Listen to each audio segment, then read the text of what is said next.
संत योहन द्वारा घोषित हमारे प्रभु ईसा मसीह का पवित्र सुसमाचार, अध्याय 2, वाक्य 13 से लेकर।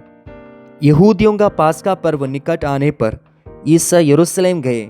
उन्होंने मंदिर में बैल, भेड़ें और कबूतर बेचने वालों को तथा अपनी मेजों के सामने बैठे हुए सराफों को देखा। उन्होंने रस्सियों का कोड़ा बनाकर भेड़ों और बैलों सहित सबको मंदिर से बाहर निकाल दिया। सराफों के सिक्के चितरा दिए, उनकी मेजें उलट दी। कबूतर बेचने वालों से कहा, यह सब यहाँ से हटा ले जाओ, मेरे पिता के घर को बाजार मत बनाओ। उनके शिष्यों को धर्म ग्रंथ का एक कथन याद आया, तेरे घर का उत्साह मुझे खा जाएगा। प्रिय भाइयों बहनों, ये वचन हमें याद दिलाते हैं कि हम जहाँ भी ईश्वर की उपस्थिति पाते हैं वहाँ शुद्धता और पवित्रता का होना अत्यंत आवश्यक है।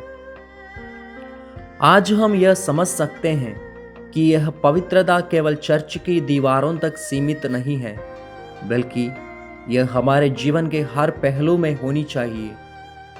हमसे यह अपेक्षाएं की जाती हैं कि हम अपने शरीर और आत्मा को भी उसी पवित्रता के साथ रखें जैसे हम चर्च को पवित्र समझते हैं।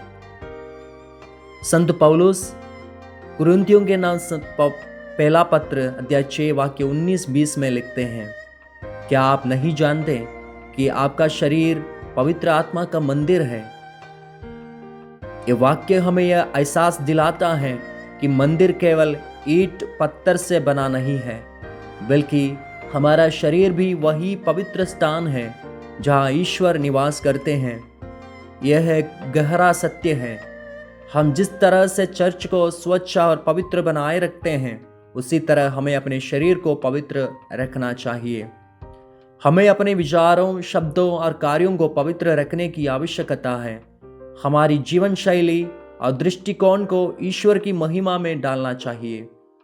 संत पौलुस हमें यह याद दिलाते हैं कि हम अपने शरीर के माध्यम से ही ईश्वर की उपस्थिति को महसूस कर सकते हैं और उन्हें सम्मानित कर सकते हैं। यीशु ने समारी स्त्री से कहा, वह समय आ रहा है जब सच्चे आराधक पिता की आराधना आत्मा और सत्य में करेंगे। यूहन्ना का सुसमाचार अध्याय 4 वाक्य 23। हमारी प्रार्थना, हमारी सेवा, हमारे कार्य सब कुछ उसी उद्देश्य से होना चाहिए, ईश्वर के प्रति प्रेम और श्रद्धा। वतिकान दस्तावेज गाउडियम एट स्पेस में कहा गया है, मनुष्य का शरीर ईश्वर की छवि है और हमें इसे उसी पवित्रता से देखना चाहिए जैसे हम एक मंदिर को देखते हैं। एक कथन यह स्पष्ट करता है कि हमारा शरीर केवल भौतिक संरचना नहीं है, बल्कि यह ईश्वर का पवित्र स्थान है। जैसे हम मंदिर की पवित्रता को बनाए रखते हैं, वैसे ही हमें अपने शरीर और आत्मा को पवित्र रखने की जिम्मेदारी है। संत पोप जॉन पॉल द्वितीय ने theology of the blood body में कहा, मानव शरीर आत्मा और ईश्वर के प्रेम का एक दृश्य प्रतिमान है।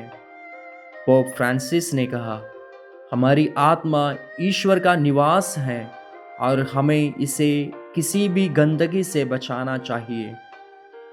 यह एक शक्तिशाली संदेश है जो हमें याद दिलाता है कि हर आत्मा में ईश्वर का निवास होता है और हमें इसे पवित्र रखना चाहिए।